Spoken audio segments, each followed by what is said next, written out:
Assalamualaikum warahmatullahi wabarakatuh. Perkenalkan, nama saya Firayanti Lestari, NIM 182400132, jurusan Ekonomi Syariah. Saya akan menjelaskan sedikit rangkuman tentang teori permintaan dan penawaran. Yang pertama, teori permintaan dan kurva permintaan. Pada prinsipnya, teori permintaan menjelaskan mengenai ciri hubungan antara jumlah permintaan dan harga. Apabila hubungan antara permintaan dan harga tersebut kita gambarkan ke dalam sebuah grafik, maka grafik tersebut kita kenal sebagai kurva permintaan. Kurva permintaan secara umum berlereng positif, sedangkan kurva penawaran secara umum juga berlereng positif. Beberapa penentu permintaan.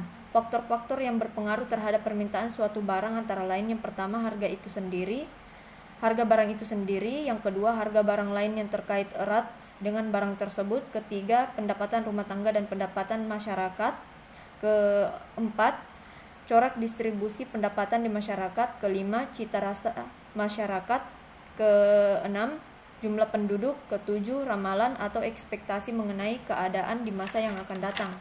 Yang kedua, permintaan individu dan permintaan pasar. Pada umumnya, permintaan terhadap suatu barang dapat dilihat dari dua sisi: permintaan yang diminta oleh seseorang atau individu dan permintaan yang dilakukan oleh semua orang atau pelaku pasar. Oleh karena itu, dalam analisis ini perlu dibedakan antara kurva permintaan individu dan kurva permintaan pasar. Ketiga, pengaruh faktor selain harga terhadap permintaan. Hukum permintaan secara teoritis lebih memfokuskan pada sifat hubungan antara harga suatu barang dengan jumlah barang yang diminta, sedangkan pada kenyataannya, banyak permintaan atas suatu barang juga ditentukan oleh beberapa faktor lain. Untuk itu perlu kiranya dalam teori mengenai permintaan ini diamati pula faktor-faktor penentu yang lain selain harga barang tersebut.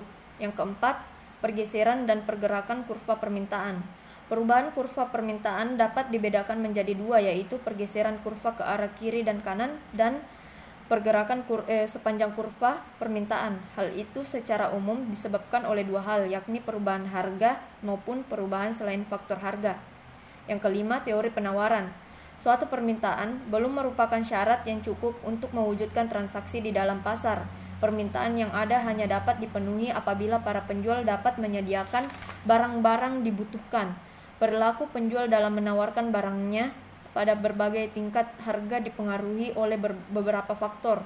Secara umum, faktor-faktor tersebut antara lain adalah: yang pertama, harga barang itu sendiri, kedua, harga barang lain, ketiga, biaya produksi, keempat, teknologi. Yang keenam, terakhir, hubungan antara harga dan penawaran serta kurva penawaran.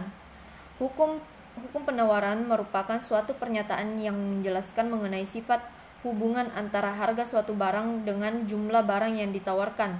Dalam hukum ini, prinsipnya adalah bagaimana keinginan para penjual untuk menawarkan barangnya apabila harganya tinggi, dan bagaimana pula keinginan penjual untuk menawarkan barangnya apabila harganya rendah. Sekian penjelasan dari materi yang saya jelaskan. Lebih dan kurangnya mohon dimaafkan. Assalamualaikum warahmatullahi wabarakatuh.